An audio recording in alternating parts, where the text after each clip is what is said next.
એક વિવાદિત જમીન મામલે બે પક્ષો વચ્ચે તકરાર થાય છે। પોલીસને જાણ કરાઈ છે, પોલીસ આવે છે અને એ દરમિયાન પીઆઈને ધમકી આપવામાં આવે છે અને ખુદ પીઆઈ ફરિયાદી બની ફરિયાદ નોંધાવે છે। પણ એવું તે શું થયું જે મામલે પોલીસ ફરિયાદી બની હતી તે જ મામલે એ પીઆઈ પર તપાસના આદેશ કરી દેવાયા। જાણીએ શું છે સમગ્ર ઘટના।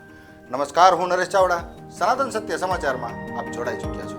વાત છે જામનગર નજીક આવેલ થાવરિયા ગામની, જ્યાં 2 જૂનના દિવસે એક જમીન મામલે કાનજીભાઈ બાબુભાઈ સંઘાણી અને જીતુભાઈ ચનાભાઈ ચાવડા વચ્ચે તકરાર થાય છે અને કાનજીભાઈ દ્વારા પોલીસને જાણ કરવામાં આવે છે અને જામનગર પંચે ડિવિઝનના પીઆઈ એમએન શેખ સહિતના કાફલો ઘટના સ્થળે પહોંચી જાય છે અને આ મામલો શાંત પાડવાની કોશિશ કરે છે। ત્યારે પીઆઈ એમએન શેખનું કહેવું એમ છે કે આ લોકોએ ફરજમાં રૂકાવટ કરી છે અને પોલીસને ધમકી આપી છે, જે બાબત જીતુભાઈ સહિતના 3 શખ્સો પર ફરિયાદ નોંધવામાં આવે છે।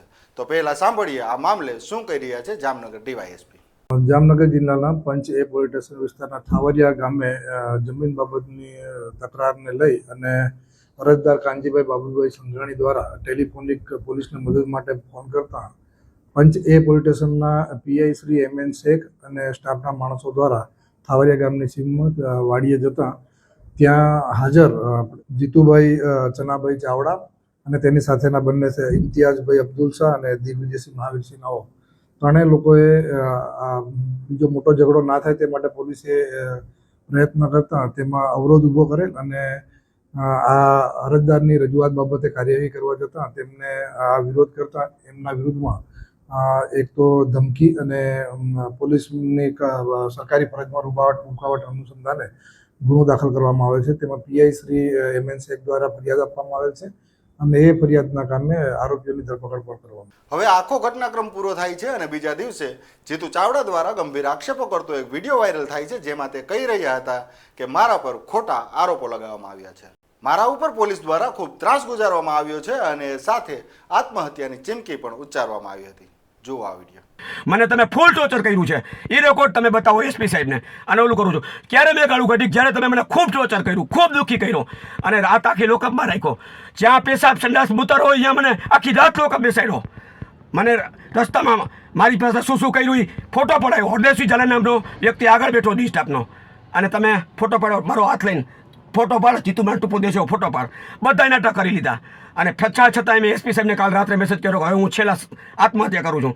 2-3 આગેવાનોને ફોન કર્યા પણ હું જિંદગીથી કંટાળી ગયો છું। શું કામ? જીતુ ચાવડા આત્મહત્યા ના કરે, મર્દ માણસ છે, પણ મારું મર્ડર થાય કે આત્મહત્યા થાય એના ઓનલી ફોર શેખ। આ વિડીયો વાયરલ થતાની સાથે જ દલિત સમાજમાં ભારે રોષની લાગણી વ્યાપી ગઈ। આ વિડીયો વાયરલ થતાં ગઈકાલે સાંજે અમરેલીથી વસંત ચાવડા, કાંતિભાઈ વાળા, મનસુખ રાઠોડ અને જામનગરના સ્થાનિક આગેવાન ચેતન ભાભી સહિતના દલિત સમાજના યુવાનો મોટી સંખ્યામાં જિલ્લા પોલીસ વડા પ્રેમસુખ ડેલોની કચેરીએ પહોંચી ગયા હતા અને જીતુ ચાવડા પર પીઆઈ શેખ દ્વારા ખોટા કેસો કરવામાં આવી રહ્યા છે। પોતાના અંગત સ્વાર્થ માટે નિર્દોષ વ્યક્તિને ખોટા કેસોમાં ફિટ કરી દેતા હોય, જેથી આ પીઆઈ શેખની તાત્કાલિક બદલી કરવાની માંગ ઉચ્ચારી હતી।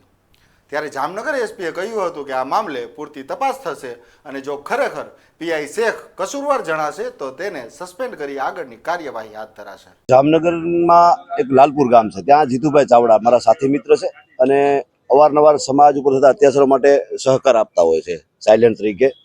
એટલા માટે એનો વિડીયો વાયરલ થયો અને એમાં એવું કહે છે કે મને અહીંના શેખ સાહેબ પીઆઈ કરીને કોક છે એ બહુ ટોર્ચર કરે છે, મારી ઉપર ખોટા ગુના દાખલ કરે, મારું અપહરણ કરી જાય, મારી વાડીમાં પોતાની વાડીમાં મને રહેવા દેતા નથી અને હવે મારે મરી જવું છે। સમાજને હું એક મેસેજ આપું છું કે આ લોકો મને જીવવા દેતા નથી। હું કઈ લુખોડ નથી, મારી પાસે પૈસા છે પણ મારી જે મિલકત છે એમાં જવા દેતા નથી અને મને મરવા મજબૂર કરે છે। આવો એક વિડીયો અમે જોયેલો, જીતુભાઈને મેં ટેલિફોનિકથી મેં સંપર્ક કર્યો એટલે ત્યારે એને એવું કીધું કે આ લોકો અમને હેરાન કરે છે। ત્યારે અમને હિંમત આપી કે અમે આગેવાનો આવીએ છીએ, અમે એક આંદોલન કરીએ છીએ, આપણી સમાજમાં બની બેઠેલા ધારાસભ્યો સાંસદો ક્યારેય તમારો ફોન નહીં ઉપાડે, તમને મદદ નહીં કરે।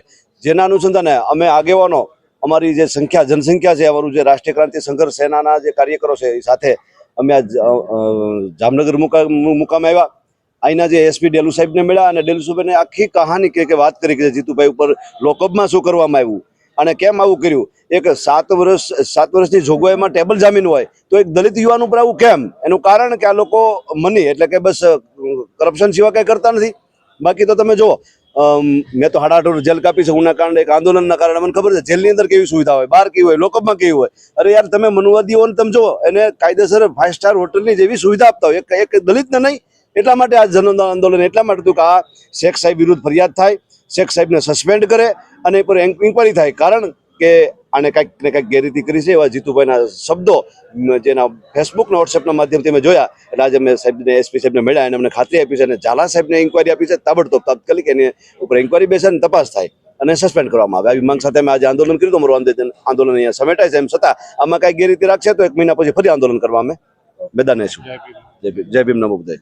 એટલે આજે મળ્યા એસપી સાહેબને અને એસપી સાહેબે લેખિતમાં બાંયધરી આપી કે ભાઈ આની તપાસ યોગ્ય તપાસ કરી અને ખરેખર જો પીઆઈ શેખ આવું કર્યું જ હશે તમારી યારે તો સસ્પેન્ડ નહીં, એનાથી પણ વધારે જે પણ કાર્ય કરવાની હશે એ કરશે. અને તમે જે કહો એ અધિકારીને અમે તપાસ આપી, એટલે એના બીજા એક ડીવાયએસપીની તપાસ આપી છે અને લેખિતમાં અત્યારે ત્યાં લેખિત અમને આપ્યું છે. હવે જોવાનું એ રહ્યું કે શું ખરેખર પીઆઈ શેખ પર પૂરતી તપાસ થશે? શું પોલીસ દ્વારા જીતુ ચાવડા પર ત્રાસ ગુજારી માનસિક ટોર્ચર કરવામાં આવ્યા છે? જો આ આક્ષેપો સાચા છે તો પીઆઈ પર શું પગલાં લેવામાં આવે છે તે જોવું રહ્યું. આપનું શું માનવું છે આ વિષય પર કોમેન્ટ બોક્સમાં અવશ્ય જણાવજો. અમારી ચેનલને સબસ્ક્રાઇબ કરવાનું ન ભૂલશો. જય સનાતન, જય હિન્દ.